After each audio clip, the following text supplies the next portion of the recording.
I'm really grateful to be back and moved.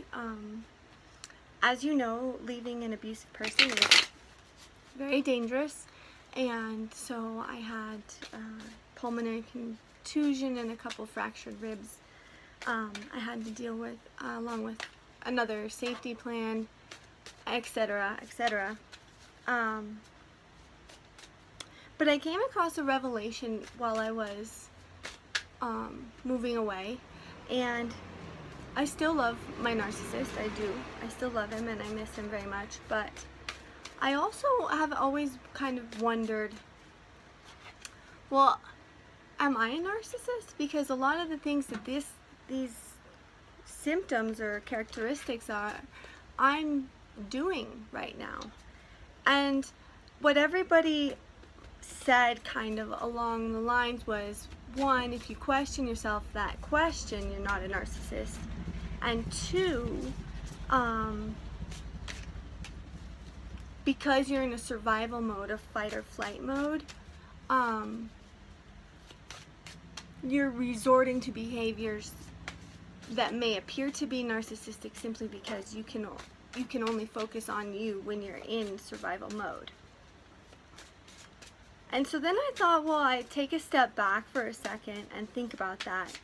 And then I started to wonder, because always growing up I thought, well, a narcissist is someone who, or an abusive man or woman is someone, and there's all these things that they do now and these protocols, but what I always just thought it was someone that couldn't think or love about anybody but themselves.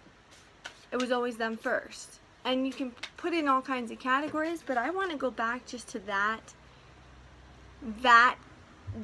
characteristic of a human being. Like that person who is breaking your heart, because no matter how much you give, it's never enough, and they only ever think about them anyway, and how they can, squashing you makes them feel better. Squashing you and your pride and your things that you've done makes them feel better. That's the kind of person I'm talking about, okay? And at least today, your broken hearts are always going to be my revelation. But then I thought, well, no, I'm pretty sure I'm acting like a narcissist, and I'm pretty sure, and this is why I want everyone to join me. I'm going to come up with some kind of membership page where you donate like $1, and then I give you something for being a member. I don't know what it could be. I've got to check out all kinds of other, but this is what it is, okay? Tell me if you have any ideas or suggestions, because I'm on full-time now. This is what I'm doing now. I'm here full-time, so I'll be answering you for sure, responding to you and being able to give you readings if necessary or needed. But if you join my membership for the Tilting Revolution movement, or Tilting at Windmills movement, and it's like $1 donation or 3 cents, I don't know, something to make, I think you should have to pay, because then it will make you value it, I guess is how they say it in America, but something very, very minimal, and then I give you a small benefit, and then we start a movement. Because I realized, yes, as a teenager, as a DICK, I was not nice. And I didn't think about anybody else. Ever. It was always very central. It was always just how, and you know what? I am so, and you know, so this is, I'm trying to organize it so you understand where I'm going with all these angles. I used to be a narcissist when I was growing up, which is how I know these people are not hopeless and these people can be saved.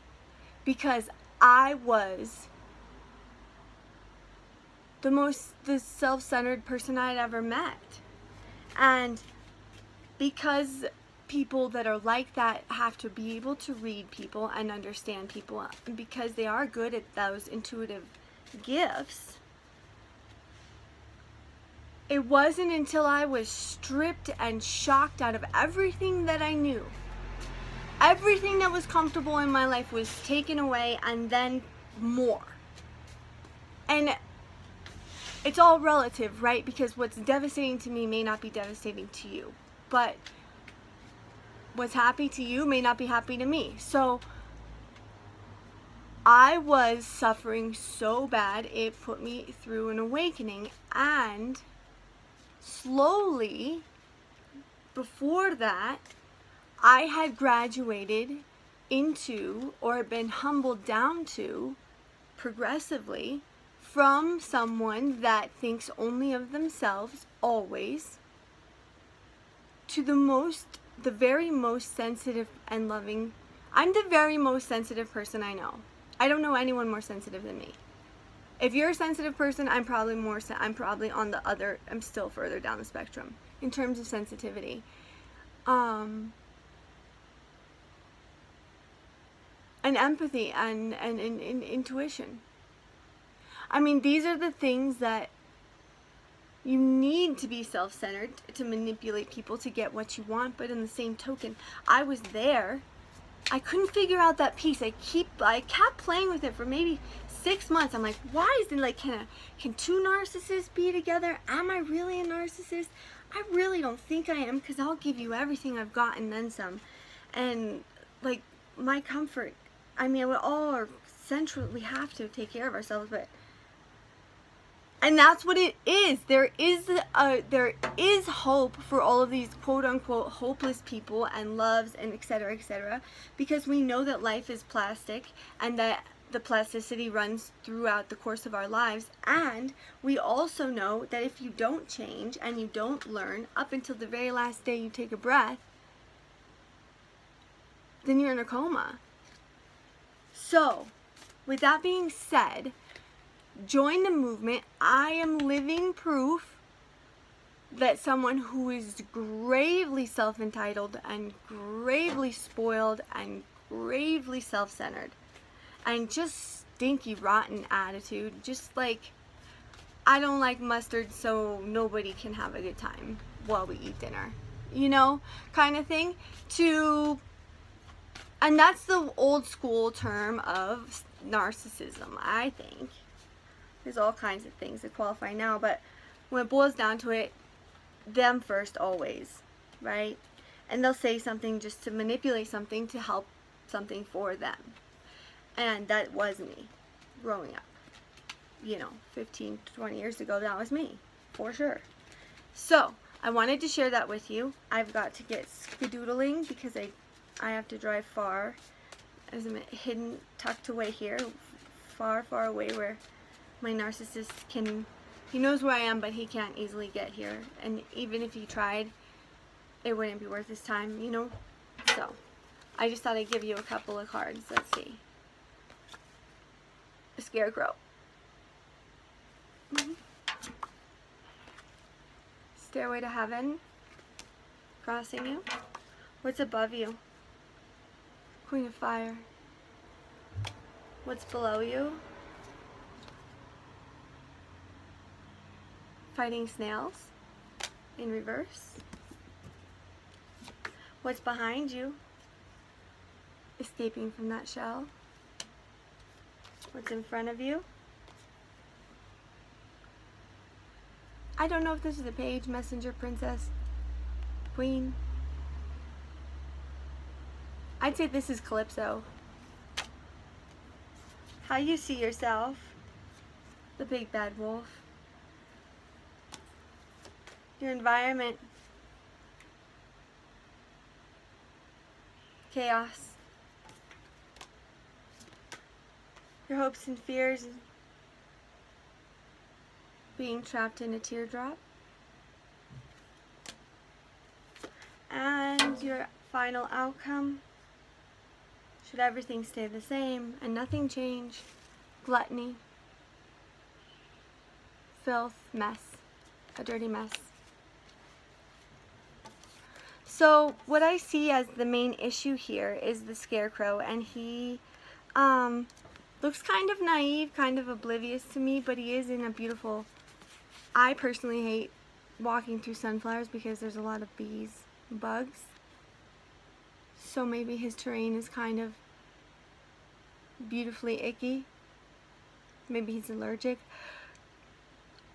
Oh, excuse me. Oh, I forgot what the yawning means. He does have a scepter, so maybe this is the magician.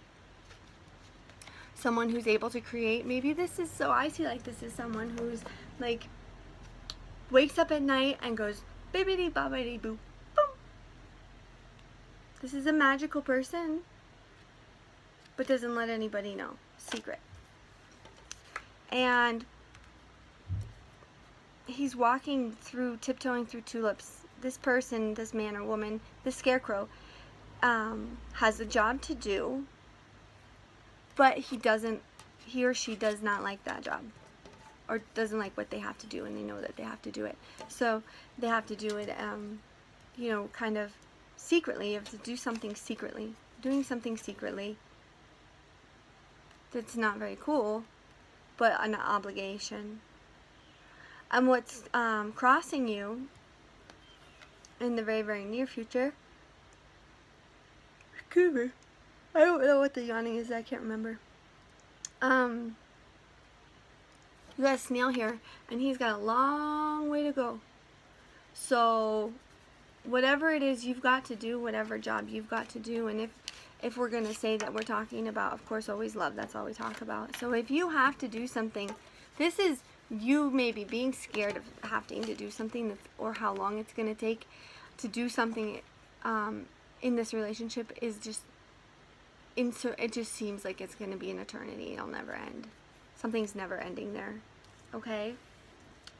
And what's above you is just this passion, this sun energy, but she's angry.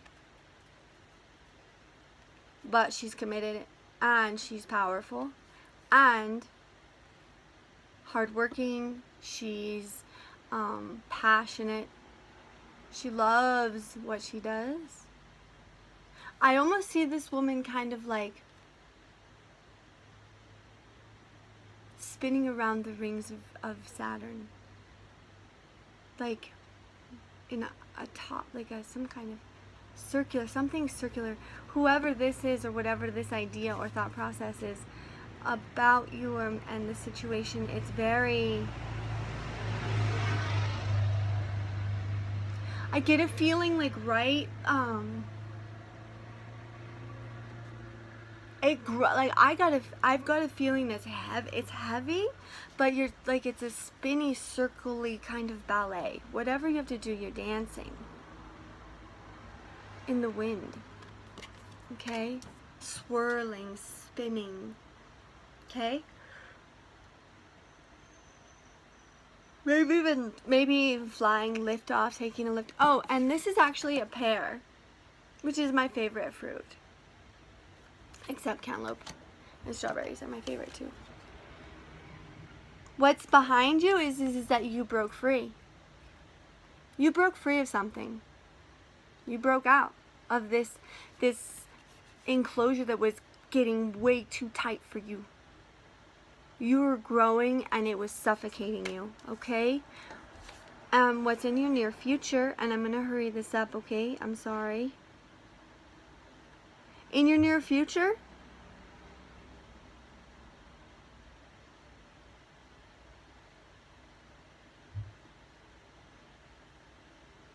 I don't know, what do you think? I feel like she's drifting down, and the weight of this dress, the weight of the dress is her cage. Sorry, I stepped on the dog. Like, you're gonna feel like you're being held down by something that you have to keep on. Like, you have to keep your clothes on, but it's gonna feel like a prison. So whatever it is that you have to keep, it's gonna feel like a prison. It's gonna feel like an eternity. What's below you is these guys are making a big old show, but look, nobody's watching. In reverse, I don't know what that would mean. In reverse, I see a smiley face.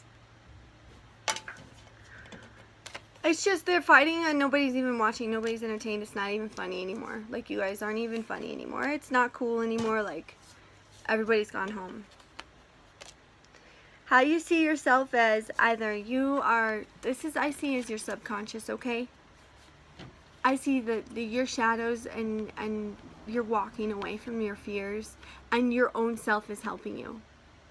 I don't think that's a friend. For whoever this message is, I think this is your own self helping you get away from your own imaginary shadows. Okay? Around you, whatever this problem is it's the devil. It's the devil. I mean, it's just chaos. It's just gross, snaky, and deceitful, and envy, and jealousy, and deceit, and just everything gross just morphing in there. Look how gross that card is. That card makes me gross out. It's so gross. It just gives me the heebie-jeebies. Ugh. It's like pimple, pore hair, like squeezy jelly. Oh, I hate that card. So, you're rolling the dice with the devil, maybe? You're gambling, I don't know. But whatever, I hate that card. I hate that card, gives me the heebie-jeebies. Your hopes and fears are being isolated, being trapped, being stuck on an island. I'm a rock. Why is that song in my head? I'm an island, and it didn't have no spoon, and it didn't never. I don't know, check that song out because that's the Clairaudience coming through by the Beatles, I think. Final outcome, you guys, is a mess. Or a feast. Or a messy feast. This could be like celebration. This could be maybe 3 of Cups. Can you clarify please on the feast? And then I've got to go. You guys. Wow. So you're first of all feeling like in a situation where you can't even deal because there's things crawling up your legs, but you have to do it because you're the only one that has the magic, but it has to be done secretly and at night, and you're just like, oh, I'm so dumb. I have a blank face. This is a poker face, right? And you're like, golly, look at this. I have to go. How much work is ahead of me? I feel like I just broke free of this gosh darn prison and I don't have the tools to even work during the day. I'm handicapped in some way. And I just want to be in touch with I just want to spin my dance. I want to spin my fruit. And all this fighting's for nothing.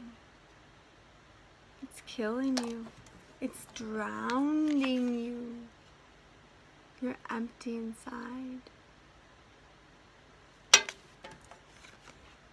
And you're scared. But it's okay because you've learned along the way and you've learned some tools. You're holding your own hand because this is all around. This is such a grossness. Don't be afraid to cry. Even if they break your ribs and give you pulmonary contusions, that's all they can do. That's all they can do. That's all they can do. They'll get bored of beating you up at some point. They'll go away. Okay? If you want to follow my lead, follow my lead. If you don't, stay. I'm not here to judge. But this is never. This is all kinds of messages, okay? This is an iceberg. This is just like the tip of the iceberg kind of deal. Or I think the Titanic, like a whole ship is sinking. Or you're a little like Thumbelina. And you could even see this as is washing your worries away. They're being, Okay? And then I dropped these clarifier cards. I dropped all the cards. Oh, yeah. So then you got, again, this is you painting a picture for the future that you want. Look at the fishes coming off the canvas, okay? And this is you manifesting your life exactly as it should be. And look, you got fish again. This is maybe a Pisces person. The sands of time change from old to new. You have to leave the old behind for the beautiful new to come and grow. Birth comes at the cost of another, or the death card. And then look at you guys again. This little new beginning goldfish guy, he means something for you. He's a big deal. These goldfish and these snails. So this is earth signs and water signs. Okay? Look. So he's painting. This is like wishing, planning. I brought this guy in. And then this is making it happen. Or being amazed at what you've got. Or buying what you've got. Or no, this is you maneuvering now. You've made this goldfish, you painted him, and oops. Maybe these goldfish swam up and saved you.